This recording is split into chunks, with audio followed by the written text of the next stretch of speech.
प्यारे बच्चों, आज हम देख रहे हैं BCom part third valuation of share chapter जो कि हमारा चल रहा है।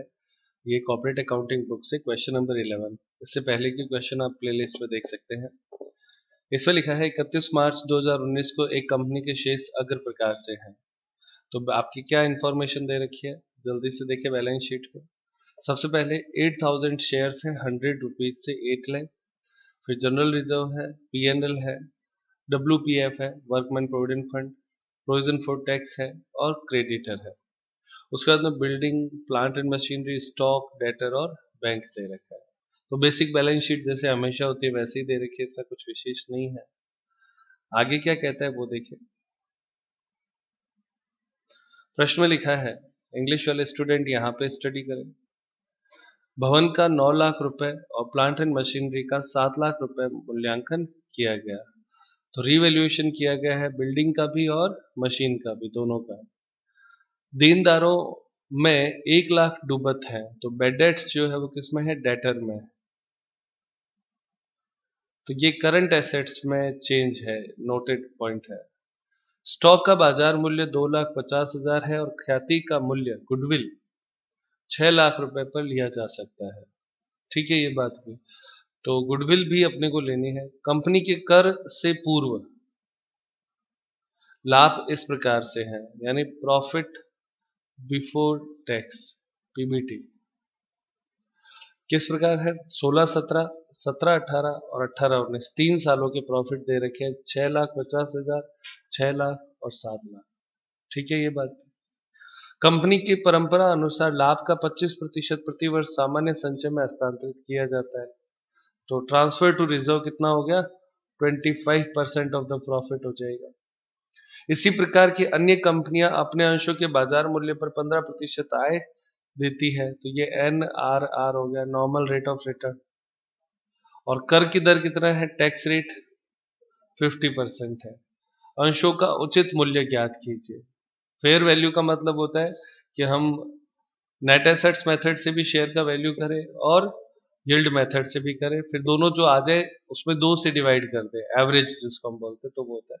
बीकानेर यूनिवर्सिटी 2005 में आया हुआ है, इंपॉर्टेंट क्वेश्चन है। मॉडिफाइड का मतलब होता है एज इट इज नहीं है, कुछ चेंज है। तो ये देखते हैं क्वेश्चन, इंपॉर्टेंट क्वेश्चन है ये। इसके आंसर्स है, आप नोटेड ले, चेक करेंगे हम जब कैलकुलेट होंगे। स्टार्ट करें प्यारे बच्चों। प्यारे बच्चों, सबसे पहले हम इसमें नेट एसेट्स मेथड से कैलकुलेट करेंगे। तो नेट एसेट्स मेथड में आपको लेना है टोटल एसेट्स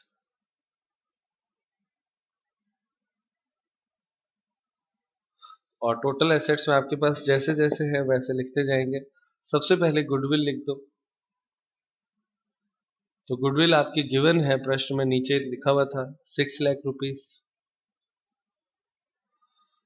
फिर उसके बाद में अब आप बैलेंस शीट से लो, लेकिन रीवैल्यू लेना है। बिल्डिंग, बिल्डिंग कितना है, 9 लाख रुपीस, रीवैल्यू लेना है। फिर प्लांट एंड मशीनरी P&M, ये भी रीवैल्यू लेना है, 7 लाख। फिर उसके बाद में स्टॉक, ये भी आपको रीवैल्यू दिया हुआ है क्या, रीवैल्यू लेना है। कितना है, 2,50,000। और उसके बाद में डेटर, तो डेटर आपके जो दिया हुआ था वो कितना है, बुक वैल्यू 5 लाख। उसमें से आपको 1 लाख रुपए वो कहता है डूबत है, तो वो घटा दिया। तो अब उसकी वैल्यू कितनी है, 4 लाख। तो ये भी एक्चुअली रीवैल्यू ही है उसकी, सही है ना। उसके बाद में कैश एट बैंक कितना है, 2 लाख। टोटल लगाए, कितना था बेटा, 30,50,000। ये आपके टोटल एसेट्स हो गए। अब इसमें से घटाना है current liabilities less outsider liabilities, heading तो ये रहेगी। अब इसमें आपके WPF workman provident fund, provision for tax,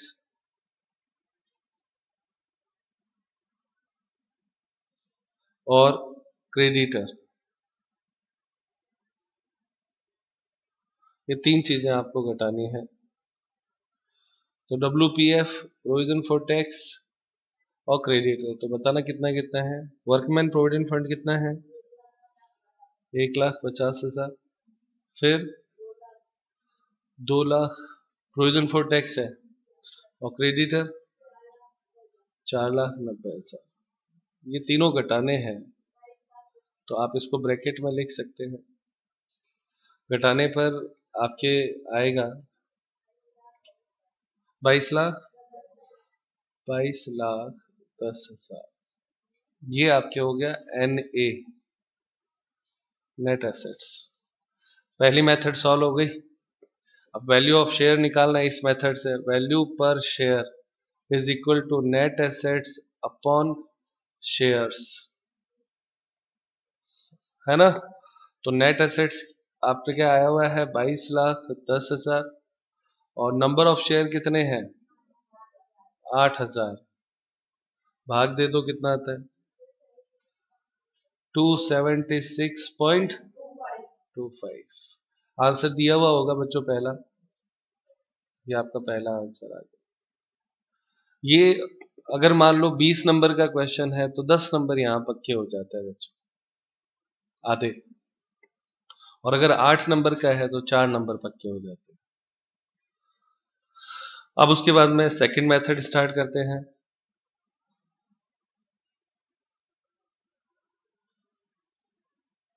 yield method. और यील्ड मेथड में भी डिविडेंड शब्द लिखा हुआ नहीं है। डिविडेंड नहीं लिखा हुआ तो कौन सी मेथड होती है, एक्सपेक्टेड मेथड होती है।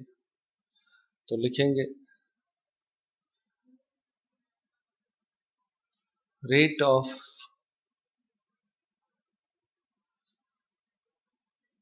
Expected profit. सबसे पहले आपको ये कैलकुलेट करना पड़ेगा, सही है ना। क्या चीज कैलकुलेट करनी पड़ेगी, expected profit for equity share बोलते हैं।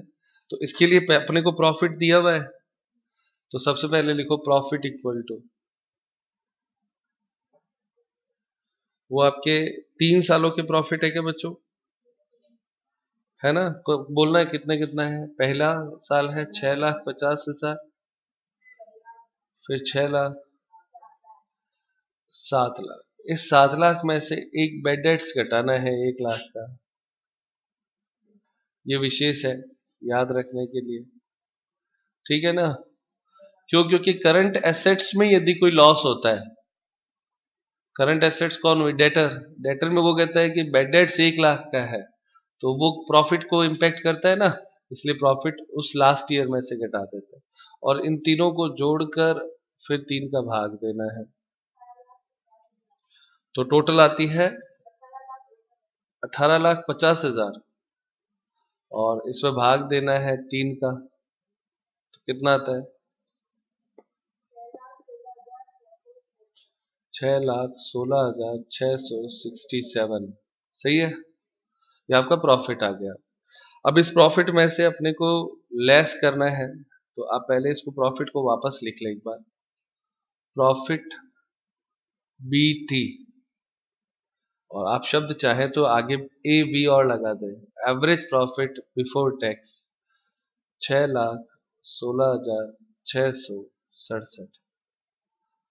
लेस, पहले रिजर्व लेस होता है या पहले टैक्स होता है, तो उसका आंसर है, हमेशा याद रखना, इसीलिए प्रश्न पूछा है मैंने आप लोगों से, पहले क्या लेस होता है, रिजर्व या टैक्स। तो आंसर है टैक्स @50%, याद रखना है। तो टैक्स कितना है, 50% है, तो इसका 50% 3,08,333 घटा दे। घटाने के बाद वापस यही आएगा, 3,08,334 हो जाएगा। ये 1 रुपए का अंतर थोड़ा चलेगा, वहां 67 है, यहाँ पे 33 है, वरना तो 50-50 में सेम होता है। 1 रुपया चलने दो। अब टैक्स घटाने के बाद याद रहेगा ना, अभी तो हमेशा, अब आपके रिजर्व घटाएंगे। रिजर्व एट द रेट 25% है। 25% of what? Profit. Of profit. तो ये रहा प्रॉफिट, इसी का ही 25% घटाओ, कितना होता है?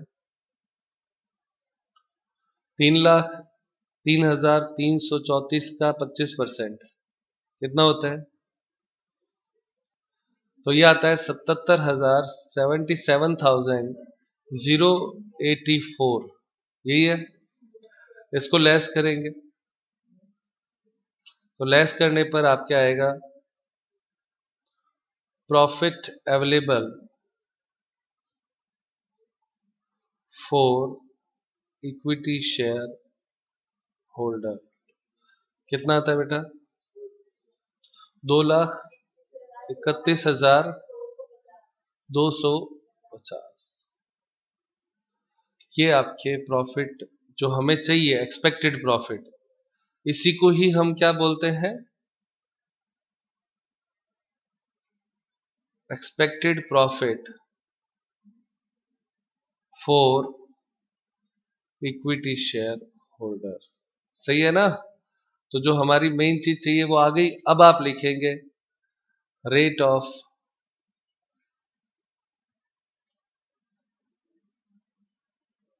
Expected profit is equal to profit for equity share. क्या कह रहे हो?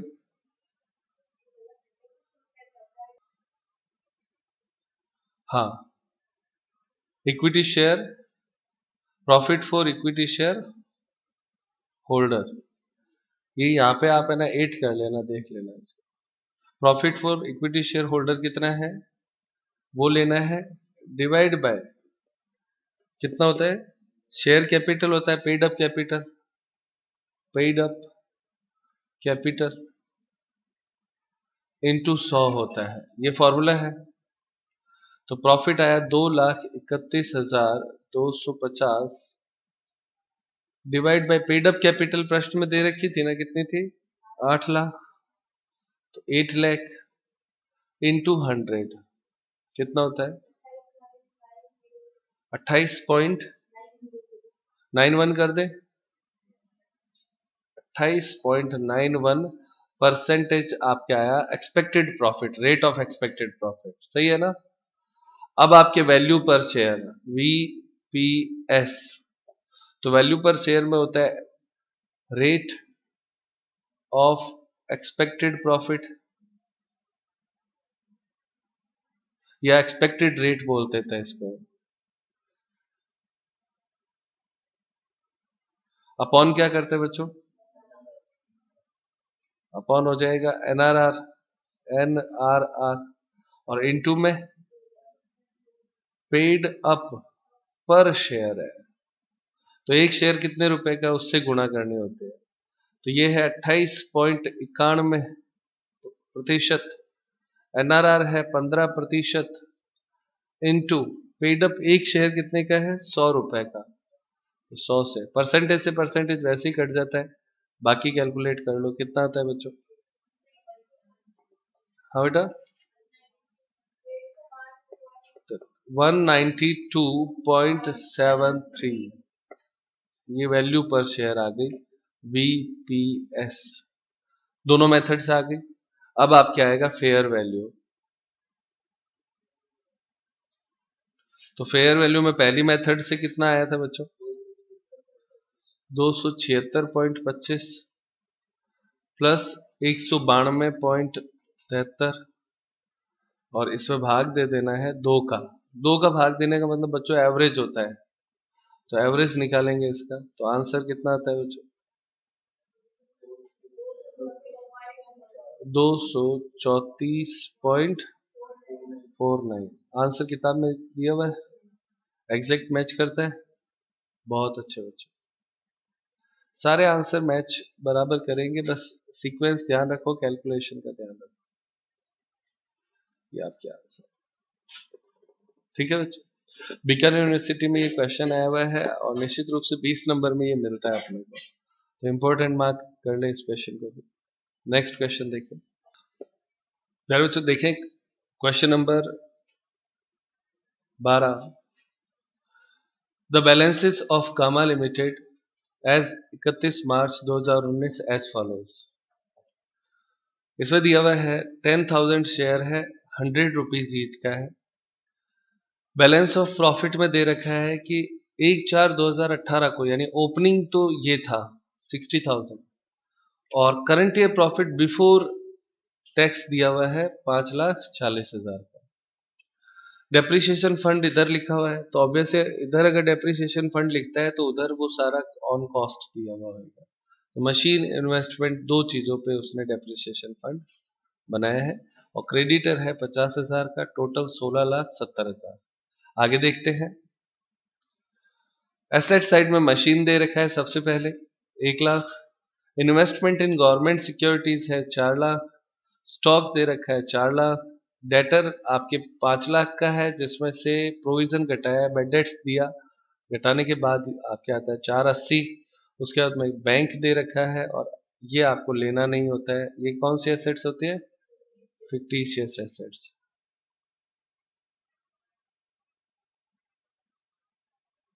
तो फिक्टिशियस एसेट्स कृत्रिम संपत्ति बोलते हैं, इसको लेना नहीं है सवाल, ठीक है। अब उसके बाद में अन्य सूचनाएं इस प्रकार से,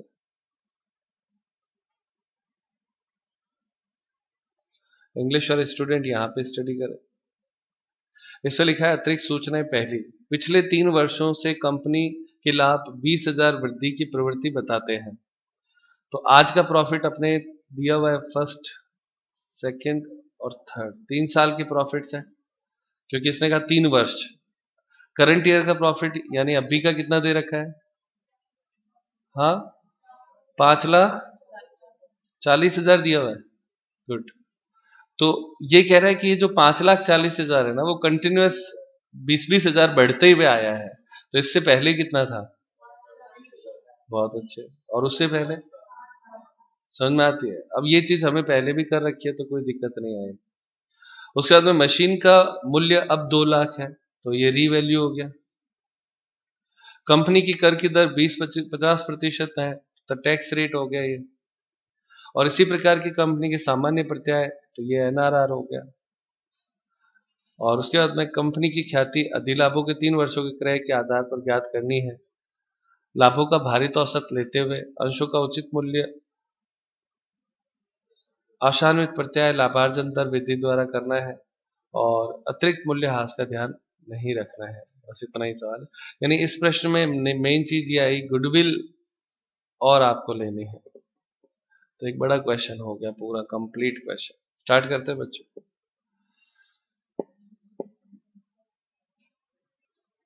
फिर बच्चों इस प्रश्न में हम सबसे पहले वैल्यूएशन ऑफ गुडविल करेंगे, क्योंकि वैल्यूएशन ऑफ गुडविल इसलिए इंपॉर्टेंट हो जाएगा क्योंकि प्रश्न में जब गुडविल की वैल्यू कैलकुलेट होगी तो फिर हम नेट एसेट्स कैलकुलेट करेंगे, और उसके बाद में वैल्यू ऑफ शेयर आएगा। तो स्टेप 1, सबसे पहले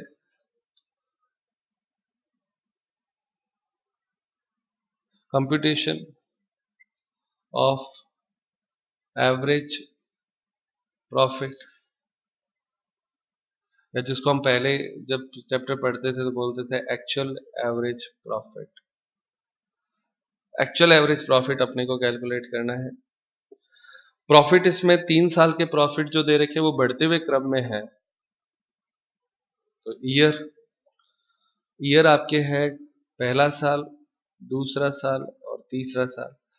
अब किताब में कोई भी ईयर हो उस हिसाब से आप उसको लिख सकते हैं। प्रॉफिट 5,00,000, 5,20,000 और 5,40,000। ये CY है, करंट ईयर। सही है, दिया हुआ है ना 5,40,000 करंट ईयर का, और वो प्रश्न में कहा था ये 20,000 बढ़ते हुए आया। बढ़ते हुए, तो अगर आज 40 है तो पहले 20 था, और उससे पहले 20 था तो उससे पहले 5 लाख था, ये बात हम पहले समझ चुके हैं। फिर लिखो वेट W 1 2 3, फिर लिखो P इंटू W, तो 5 लाख, फिर 10,40,000 और फिर 16,20,000। टोटल लगाएंगे इसका, ये PW कहलाएगा 31,60,000। वेट हो जाएगा 6। तो एवरेज प्रॉफिट ब्रैकेट में लिखो वेटेड, तो वो आपकी कैलकुलेट होगा कितना बच्चों, 31,60,000 डिवाइड बाय 6 करेंगे तो कितना आएगा, 5,06,67। ये आपका एवरेज प्रॉफिट आ गया। सही है ना बच्चों। अब इसमें से अपने को एडजस्टमेंट करने हैं तो वो भी करेंगे, तो लिखें एवरेज प्रॉफिट।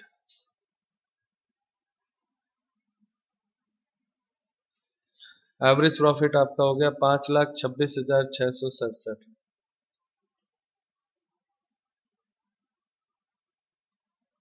इसमें से लेस करेंगे income from non trading investment. तो नॉन ट्रेडिंग इन्वेस्टमेंट कितने का था बच्चों प्रश्न में, 4 लाख का था। तो 4 लाख का कितना परसेंट है, 9%। 9 चौक 36,000, ये 36,000 लेस कर दिया जाएगा, क्योंकि हमें बिजनेस का प्रॉफिट चाहिए होता है गुडविल की गणना के लिए, तो इसलिए लेस कर देते हैं। कितना आता है, 4,90,667। ये आपके प्रॉफिट बीटी है, बिफोर टैक्स, लेस टैक्स। तो टैक्स 50% लेना है, तो 50% टैक्स घटाओ,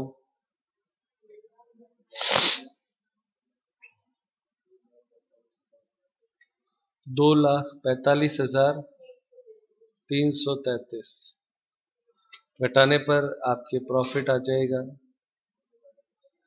एक्चुअल एवरेज प्रॉफिट कितना आएगा, 2,45,334। सही है। आगे बढ़े। एक्चुअल एवरेज प्रॉफिट आने के बाद में अब आपको नेक्स्ट कैलकुलेशन लेनी है एवरेज कैपिटल एम्प्लॉयड, तो सेकंड गणना हो जाएगी।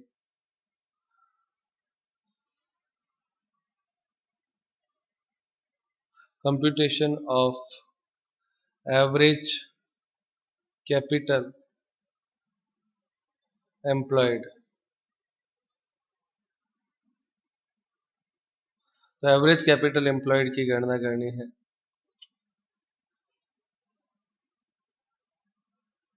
तो एवरेज कैपिटल एम्प्लॉयड में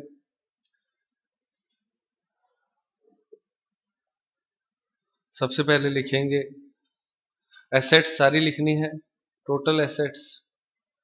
तो उसमें कौन कौन सी है बच्चों, मशीन, मशीन कितना है बच्चों,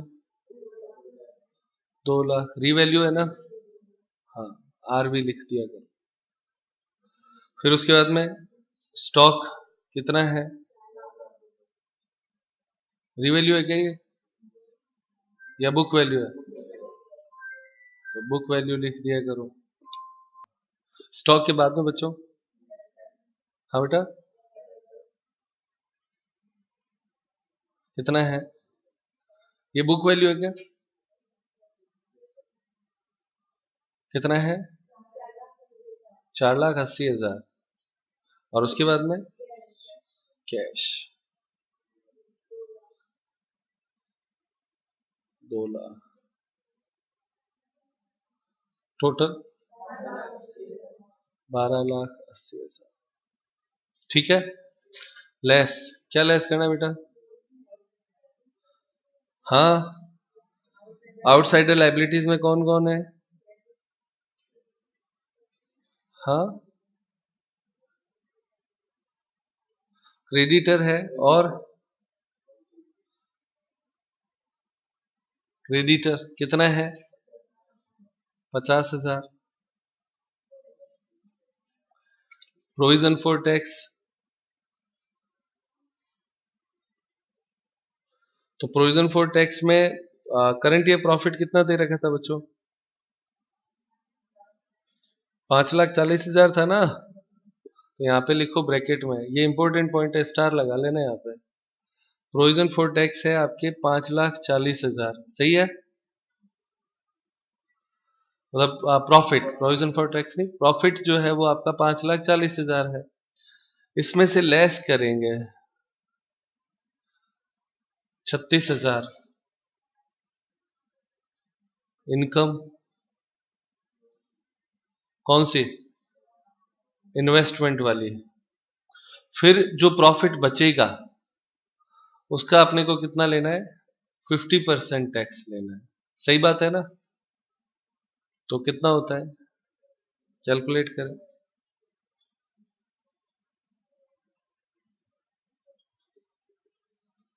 कितना होता है?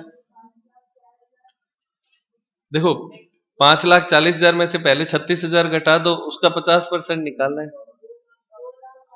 2,52,000। ये दो चीजें घटानी है, घटाने पर क्लोजिंग कैपिटल एम्प्लॉयड आएगा। क्लोजिंग कैपिटल एम्प्लॉयड कितना आता है? 9,78,000। और अब इसके बाद में आपको लेस करना है, less 1/2 CYPAT after tax, current year profit after tax. तो करंट ईयर प्रॉफिट कितना है? 5,40,000 इंटू 1/2, 2,70,000 घटाना है, कितना आता है? 7,08,000। ये 270 इंटू 1/2 और करो। हाँ, पूछो क्यों? ये 5,40,000 बीटी है, उसका 50% टैक्स तो आधा करना पड़ेगा, और उसका 1/2 लेना है, क्योंकि हमें प्रॉफिट जो आफ्टर टैक्स है उसका आधा लेना है। कितना होता है? 1,35,000। स्टार लगा लो इस पे, इंपॉर्टेंट पॉइंट है। घटाने पर 8,43,000। क्या चीज है ये? Average capital employed. तीसरा स्टेप होता है सुपर प्रॉफिट। तो सुपर प्रॉफिट का फॉर्मूला होता है actual average profit minus average capital employed into NRR। सही है ये बात? तो एक्चुअल एवरेज प्रॉफिट हमने कितना कैलकुलेट किया था? 2,45,334 या 35, 34 माइनस 8,43,000 इंटू NRR कितना है? 15%। सॉल्व करें इसे तो सुपर प्रॉफिट आएगा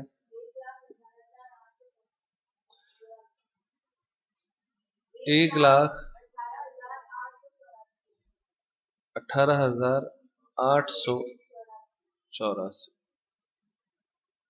सही है? ये आपका SP आ गया, सुपर प्रॉफिट। देखो, अगर 83 आता है या 84 आता है उससे कोई फर्क नहीं पड़ेगा, पॉइंट के कारण से अंतर आता रहता है, घबराना नहीं है। अब चौथा स्टेप, क्या चीज? गुडविल। तो गुडविल में प्रश्न में कहा है कि सुपर प्रॉफिट इंटू 3 करना है ना, 3 years, तो अपने 1,18,884 इंटू 3 कितना होता है? 3,56,652। 3 रुपए का अंतर आ रहा है, क्योंकि अगर हम यहाँ पे 83 ले लेते हैं ना 84 रुपए की जगह, तो 83 से आ जाता है, तो उससे कोई फर्क नहीं पड़ता। ये आपका आंसर हो गया। कोई दिक्कत नहीं आ रहा बच्चों? ये गुडविल आ गया बच्चों। यहाँ पे हमारा पार्ट 1 वैल्यूएशन ऑफ गुडविल समाप्त हुआ। अब आप लिखो वैल्यूएशन ऑफ शेयर। तो वैल्यूएशन ऑफ शेयर अब यहां से शुरू होता है। एक बड़ा प्रश्न है ये। सबसे पहले इसमें भी पहले फर्स्ट मेथड से करेंगे, net assets method.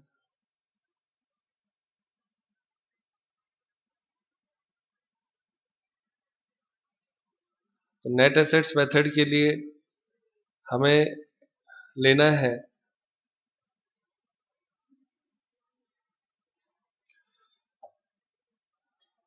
Total assets. तो टोटल एसेट्स में सबसे पहले आप गुडविल लिखो। तो गुडविल कितनी है बच्चों?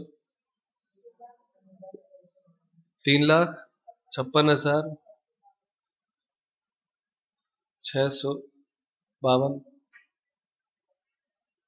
फिर उसके बाद में मशीन। हाँ बेटा, 2 लाख। फिर उसके बाद में इन्वेस्टमेंट लेना होता है इसमें, ऊपर वाले में नहीं लिया था, इसमें लेना पड़ता है, क्योंकि इसमें हर तरह का इन्वेस्टमेंट लेते हैं। 4 लाख। सही है। फिर उसके बाद में स्टॉक कितना? 4 लाख। फिर स्टॉक के बाद में डेटर कितना है बेटा? 4,80,000। फिर उसके बाद में कैश एट बैंक कितना? 2 लाख। बहुत अच्छे। टोटल लगाओ। 20,36,652। इसमें से लेस करना है आउटसाइडर लाइबिलिटीज। तो उसमें आपके कौन कौन सा आ जाएगा? सबसे पहले क्रेडिटर कितना है? हाँ बेटा, 50,000। क्रेडिटर के बाद में देखो इस बार वो आएगा depreciation on investment, dep on, आएगा ना, क्योंकि इस बार इन्वेस्टमेंट लिया है तो उसका डेप भी आएगा।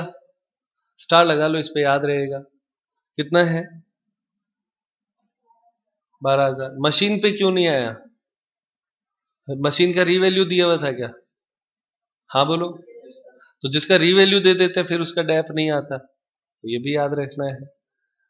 फिर उसके बाद प्रोविजन फॉर टैक्स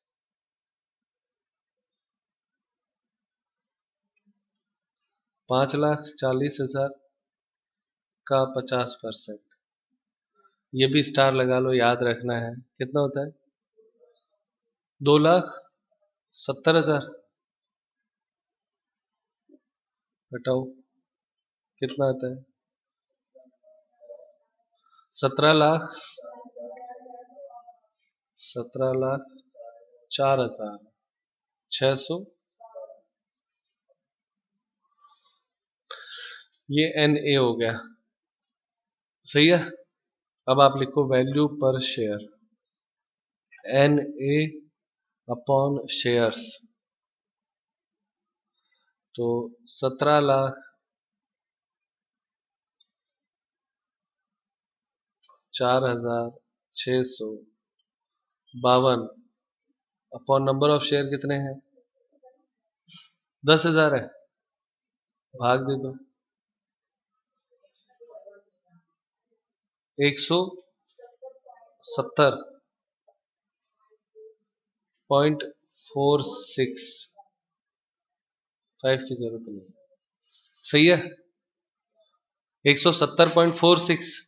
अब आपका आंसर मेरे हिसाब से मैच कर गया होगा, क्योंकि अब 52 आता ही नहीं है, तो मेन आंसर तो ये था, सही है ना।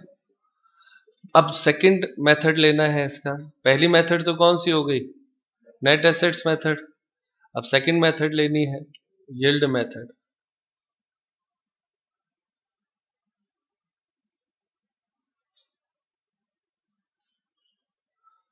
तो यील्ड मेथड में प्रश्न में जो दे रखा होता है उसके बेस पर लिया जाता है, तो एक्सपेक्टेड प्रॉफिट के बेस पर ले लेते हैं। तो ब्रैकेट में लिख देना एक्सपेक्टेड,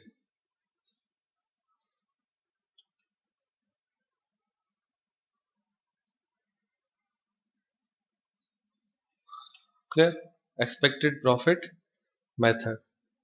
तो इसमें आपके सबसे पहले प्रॉफिट दिया हुआ कितना है? Profit before tax. तो लिखेंगे average profit BT before tax, ये निकालना पड़ेगा। 3 साल के प्रॉफिट है 5 लाख प्लस 5,20,000 प्लस 5,40,000, सही है।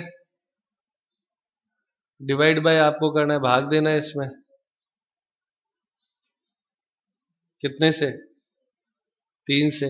तो एवरेज प्रॉफिट कितना आएगा? 5,20,000,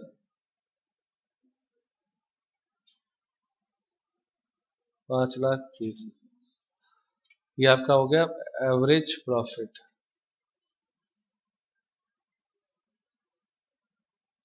बीपीटी, बीटी हो जाएगा, सही है। उसके बाद में अब इसमें से टैक्स घटाना है, लिखें टैक्स 50%, तो घटाओ 50% टैक्स, 2,60,000 घटाने पर रिजर्व में ट्रांसफर कुछ कहा है क्या? नहीं कहा है, 2,60,000 ही रह जाएगा बस, ये यहाँ पे डबल प्रॉफिट। कोई दिक्कत प्यारे बच्चों?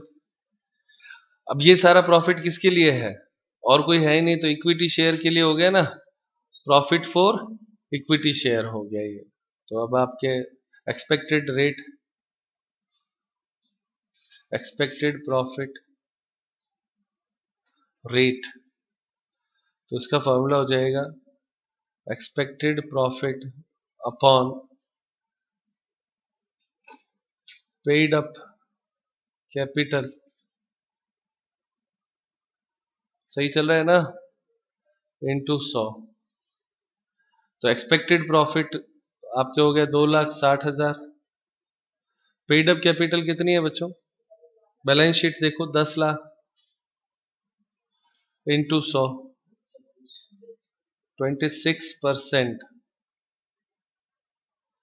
अब आपका आएगा वीपीएस, वैल्यू पर शेयर, तो वो आएगा 26% बटे एनआरआर कितना है? 15% इंटू पेड अप पर शेयर, एक शेयर का मूल्य तो वो 100 रुपए है, कितना हो जाएगा?